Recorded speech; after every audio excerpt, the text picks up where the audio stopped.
नमस्ते अमर बाबू। कैसे हो रामू काका? आपकी दुआ है छोटे सरकार। जरा मेरा सामान डिक्की से उतरवा देना। जी, बड़े सरकार भी अंदर ही हैं। अच्छा। जाने इस बैर ने क्या सुना होगा। अभी अरे गंगू, जीवन, छोटू कहाँ है? सबके सब आया मालिक। रामू काका कहाँ है? पता नहीं सरकार। तो फिर जाओ ना, ढूंढो ना उन्हें। जी अच्छा। पता नहीं कहाँ है। क्या हुआ? क्यों ढूंढ रहा रामू को? वो कल मैंने उनको एक सूट दिया था अपनी अलमारी में रखने के लिए। हाँ। सूट तो रख दिया, लेकिन चाबी साथ ले गए। अरे बेटे, आज उसकी छुट्टी है, वो तो कल आएगा काम पे। कल? हाँ। ठीक है, तो फिर मैं खुद जाके उनके घर से अपनी चाबी कलेक्ट कर लेता हूँ। आजा। रामू काका, रामू काका कहाँ हैं आप? रामू काका? ओह, अभी तक नहा रहे हैं। रामू का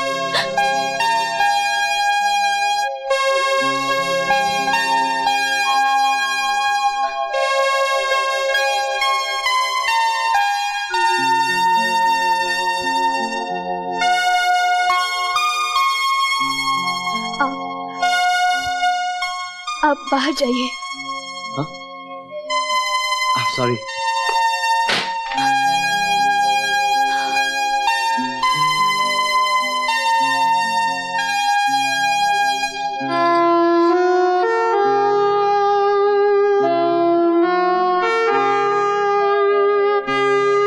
माफ कीजिए, अनजाने में मुझसे बहुत बड़ी गलती हो गई। यहाँ तो रामू काका अकेले रहते थे, अब मुझे क्या मालूम कि आप अंदर होंगी। मेरा नाम अमर है। रामू काका हमारे ड्राइवर हैं। वो भूल से अलमारी की चाबी ले आए थे। मैं वही लेने आया हूँ। वैसे रामू काका से आपका क्या रिश्ता है? बेटी हूँ। बेटी? लेकिन रामू काका तो कह रहे थे कि उन्होंने शादी नहीं की। मैं उनकी मुंह बोली बेटी हूँ। चलो, अच्छा हुआ कि आपसे फिर मुलाकात हो गई। उस दिन आपने मुझे भीड़ से बचाया था, उसका मैं आपको शुक्रिया भी अदा न कर सका। अरे ये क्या?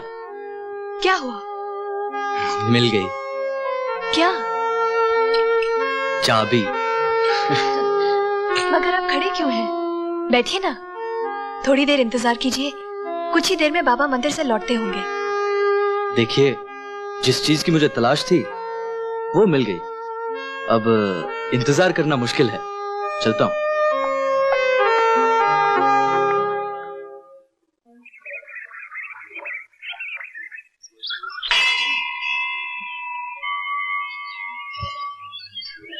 अरे अमर बाबू, ये आप क्या कर रहे हैं? रामू काका, मैं अभी आपकी बेटी से मिलकर आ रहा हूं। अगर आप मुझे उसके काबिल समझते हैं तो मुझे आशीर्वाद दीजिए। अमर बाबू, हाँ करने से पहले भगवान को साक्षी रखकर मैं आशा के बारे में आपको सब कुछ बता देना चाहता हूँ। बिटिया दुल्हन बनी पनीर मेरी। अरे आशा बेटी, आज तो कमाल हो गया। आसमान धरती पर उतर आया। वो हमारे सेठ है ना, उनका बेटा अमर, उसने मंदिर में मेरे पांव छूकर मुझसे तेरा हाथ मांगा। मैंने एकदम हाँ नहीं की। पहले मैंने उसे तेरे बारे में सब कुछ बता दिया। फिर भी जब वो नहीं माना तो मैंने उसे वचन दे दिया। मैंने ठीक किया ना?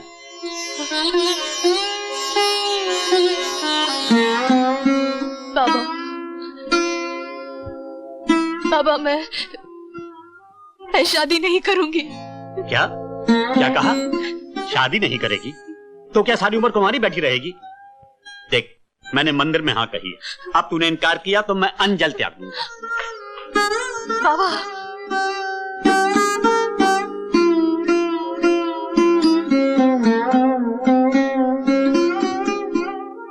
बाबा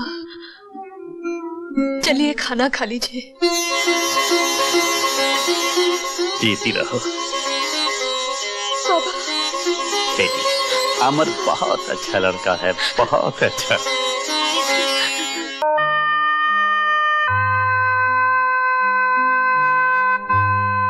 आज इस पावन त्योहार के मौके पर मेरा भैया सब कुछ भुलाकर मुझे माफ कर देगा।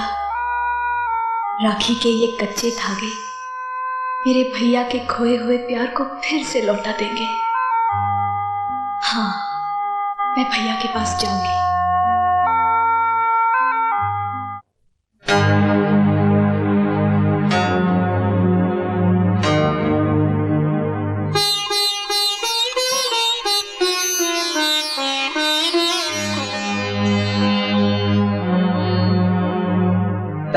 भाई के पवित्र रिश्ते की मौत तुम्हारे हाथों से हुई, लेकिन उसकी चिता मैं जला रहा हूं।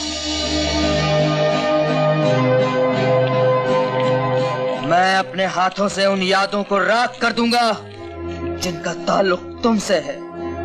अगर मेरी आंखें तुम्हें देखना चाहेंगी तो मैं इन आंखों को फोड़ दूंगा। अगर मेरा दिल तुमसे मिलने के लिए तड़प उठे तो मैं इस दिल को अपने जिस्म से अलग निकाल कर फेंक दूंगा।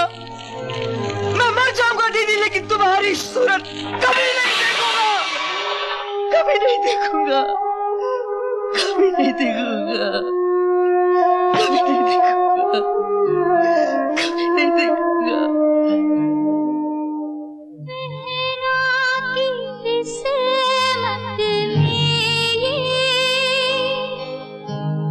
दुख भी लिखा था सहना, प्यार भी भैया हाय पास की ना बहना, पास की ना बहना,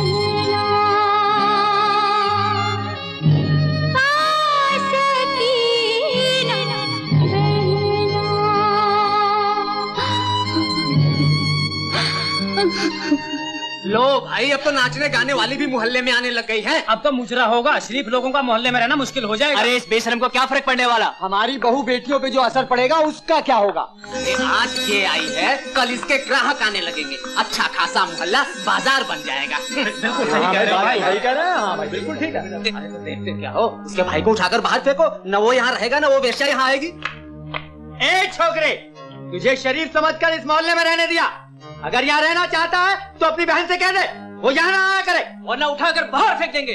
तो इस बेगैरत को क्या फर्क पड़ेगा, जाएगा अपनी बहन के पास, वो करेगी मुजरा, ये बजाएगा तबला। बिल्कुल ठीक कहा।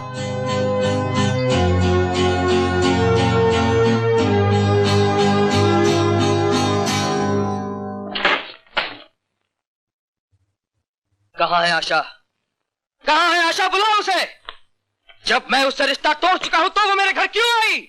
आज मैं अपने हाथों से उसका गला दबा दूंगा। वो यहाँ से चली गई है। तुम झूठ बोलती हो। अब मैं किसी औरत की बात का यकीन नहीं कर सकता। बड़ी नफरत है तुम्हें औरतों से? क्योंकि औरत का दूसरा नाम झूठ है, फरेब है, मक्कारी है और समाज के नाम पर एक कलंक है। वाह बरसुदार वाह, ममता भरी लोरी से मर्द को बचपन से जवान करने वाली औरत फरेबी हो गई, और औरत की कोख से जन्म लेकर उसकी गोद में पलकर उसकी इज्जत का सौदा करने वाला मर्द देवता हो गया। मैं तुमसे पूछती हूँ, औरत को नंगा कौन नचाता है? मर्द। उसे बाजार में नीलाम कौन करता है? मर्द। उसे वेश्या कौन बनाता है? मर्द। और ये मत भूलो कि तुम्हें जन्म देने वाली तुम्हारी माँ भी एक औरत है, और नागिन बनकर मेरी गैरत को डसने वाली मेरी बहन भी। झूठ। तुम्हारी गैरत को डसने वाला भी एक मर्द है। क्या? हाँ, तुम्हारी बहन यहाँ नाची थी सिर्फ तुम्हारी जान बचाने के लिए, और उस देवी को तुम नागिन कहते हो? अरे नाग है वो पुरुषोत्तम लाल, जो तुम्हारी बहन की इज्जत को डसना चाहता था, लेकिन वो देवी अपनी जान पर खेलकर इज्जत बचा कर ले गई। अगर तुम अपने आप को मर्द कहते हो तो मर्द के अंदर के उस शैतान को मारो जो पुरुषोत्तम लाल जैसे लोगों में छुपा हुआ है। पुरुषोत्तम लाल! भाइयों, मुझे माफ कर दीजिए। आशा को मैंने ही उठवाया था। उस देवी को कोठे पर पहुंचाने का पाप मैंने ही किया था। वो निर्दोष है, पापी मैं हूँ। मुझे माफ कर दीजिए, मुझे माफ कर दीजिए। अनु, मेरे यार इतना सब कुछ हो गया और तूने मुझे कुछ बताया तक नहीं। कसूर सारा मेरा है भाई साहब। मैं अपने कमीने भाई की बातों में आ गई। उसने इनका विश्वास प्राप्त करके इनकी सारी चीजों पर कब्जा कर लिया, और एक दिन जब इन्हें मालूम हुआ तो। लक्ष्मी!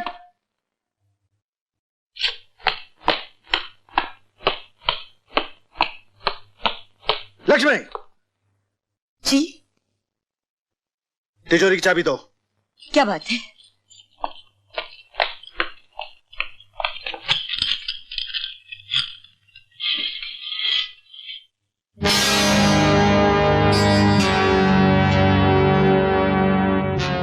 लक्ष्मी, इस तिजोरी में से रुपए और जेवरात कहाँ गए?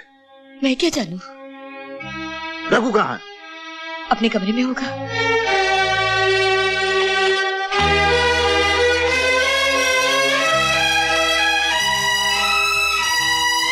रघु! जय रघुनंदन। चिल्ला क्यों रहे जीजाजी?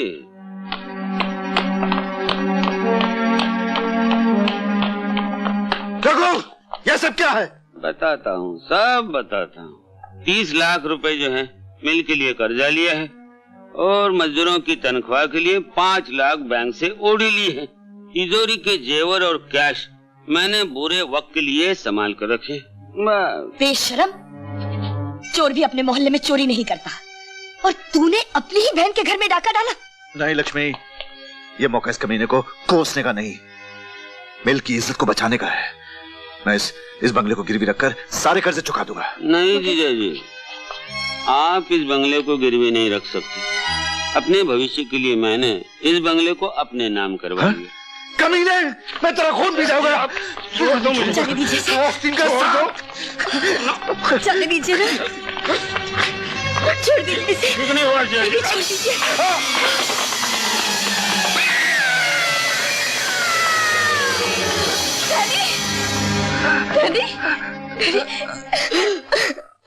उसके बाद इनकी आंखों की रोशनी हमेशा के लिए चली गई और हमें मजबूर होकर शहर छोड़ना पड़ा।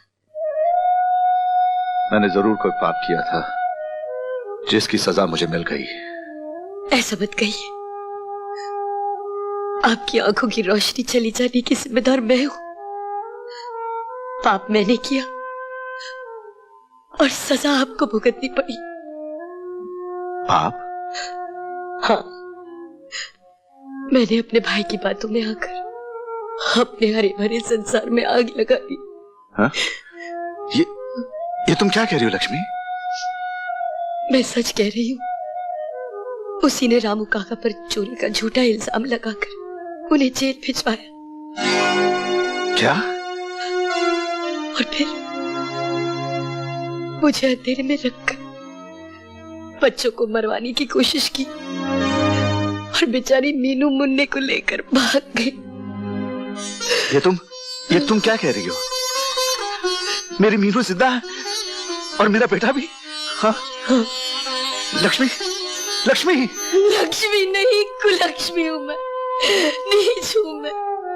आप मेरे पति हैं, मुझे मेरे किए की सजा दे दीजिए, गला घोट दीजिए, मेरा मार डालिए मुझे। जिन बेटे बेटी को मैं मरा हुआ समझता था वो आज जिंदा है। अरे तेरा शिबू भी अभी जिंदा है। मेरा धन, मेरी दौलत, मेरा सब कुछ तुझ पे कुर्बान है। सबसे पहले मैं तेरी आंखों का इलाज कराऊंगा मेरे दोस्त। बहुत दुनिया देख ली, अब तो एक ही उम्मीद लेकर आया हूं कि अपनी बेटी चंदा के हाथ पीले कर दूं। अरे कैसी बात करता है? तेरी बेटी उसी दिन मेरे घर की बहू बन गई थी जिस दिन उसने मेरे पैर छुए थे। आप इंसान नहीं, देवता है भाई साहब। शिव प्रसाद, मैं क्या शिव प्रसाद कहता है? शिबू बनना। शिबू, ये लो, अमर भी आ गया। आ बेटे, आ बेटे। ये मेरे दोस्त धनराज हैं, इन्हीं के बेटे से मैंने तुम्हारी शादी की बात पक्की की है।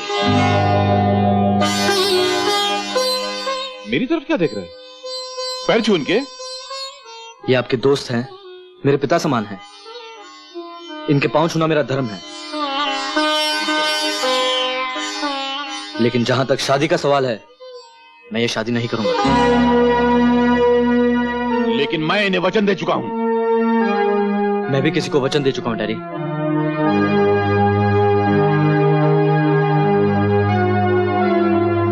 अमर!